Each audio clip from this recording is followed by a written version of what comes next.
uses social media might admit it can be hard to tear yourself away. Now the former head of Facebook says that's exactly what the founders intended. And like the site he helped create, this morning he has our attention.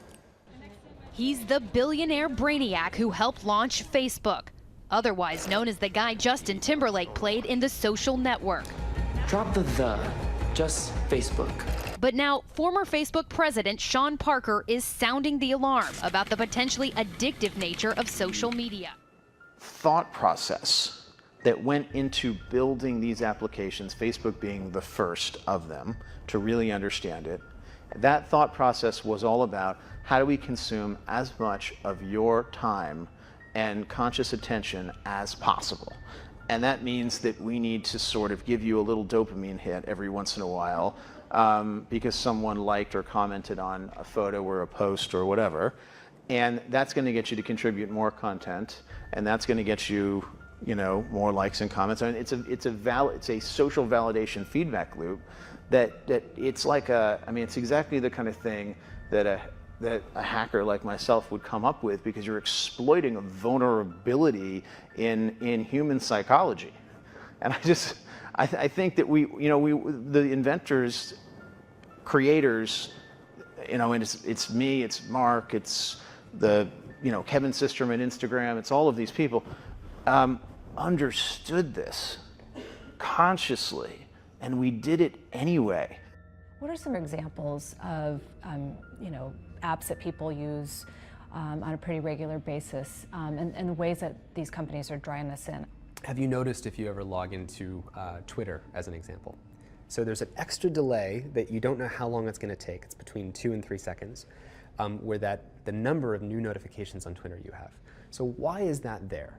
Well, it makes that into what's called a variable schedule reward. It's like a slot machine. So you're playing the slot machine, and there's a time delay, and in that time delay, your anticipation's building, and then you get to see how many notifications I get.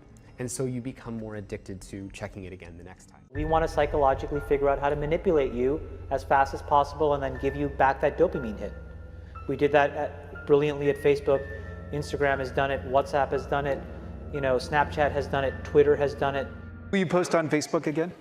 Of course. No, I post on Facebook all the time. I use these platforms. I just don't let these platforms use me.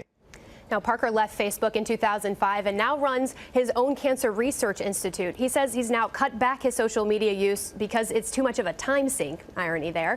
We reached out to Facebook for comment. So far, we have not heard back. Facebook estimates its more than 2 billion users spend about 50 minutes per day on its apps, including Instagram and Messenger. It literally changes your relationship with society, with each other. While the medical community has yet to classify social media as addictive like alcohol or gambling, one recent study found that participants who appeared to use social media most compulsively showed changes in the part of the brain that controls impulse. Turn it off.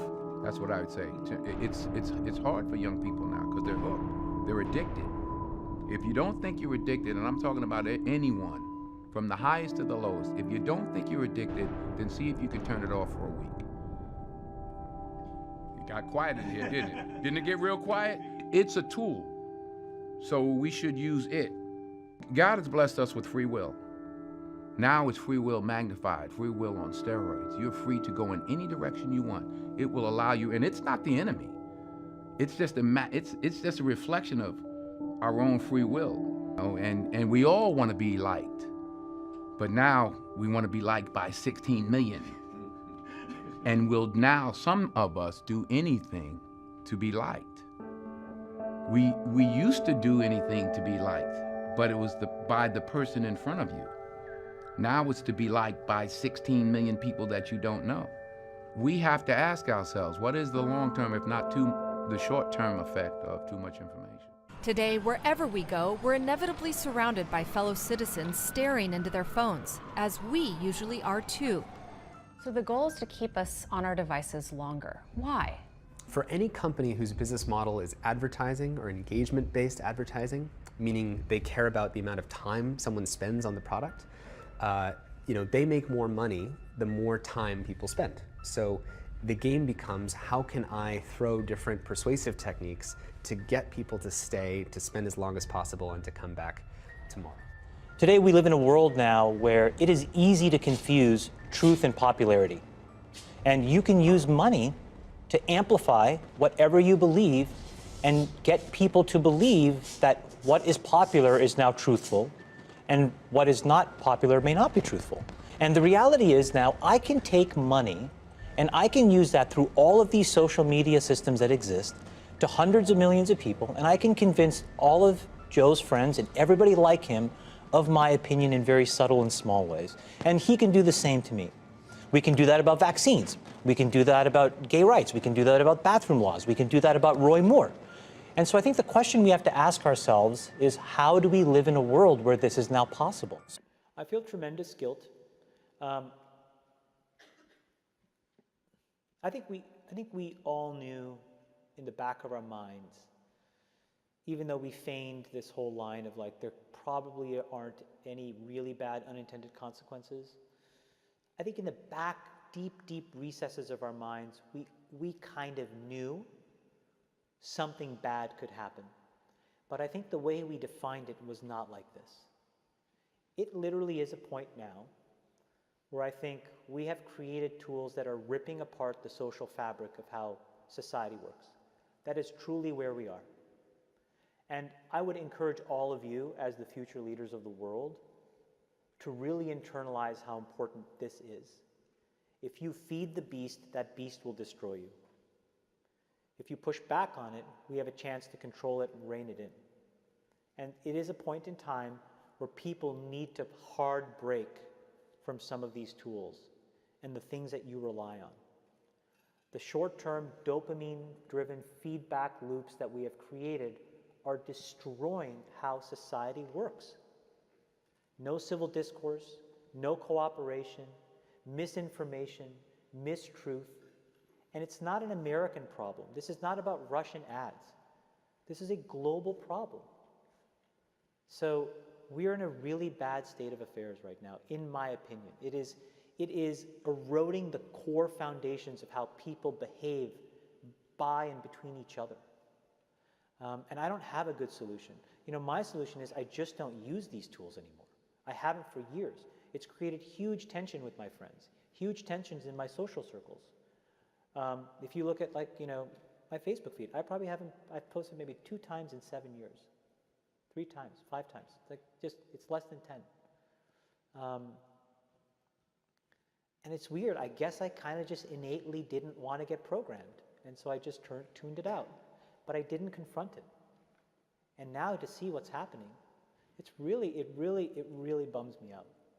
Like, think about, like, there were these examples where there was a hoax in WhatsApp where in some, like, village in India, people were, like, afraid that their kids were going to get kidnapped, etc. And then there were these lynchings that happened as a result, where people were like vigilante running around. They think they found the person, and I mean, seriously? Like, that's what we're dealing with.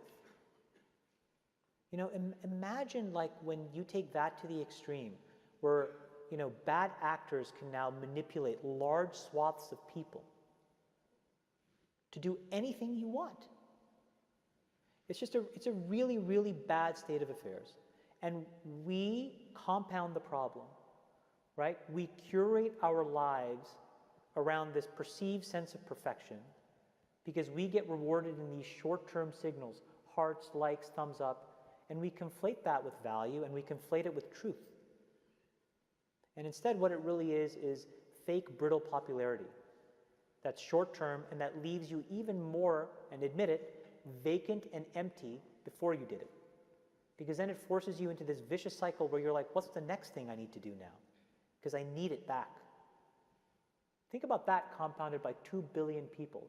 And then think about how people react then to the perceptions of others. It's really bad. It's really bad.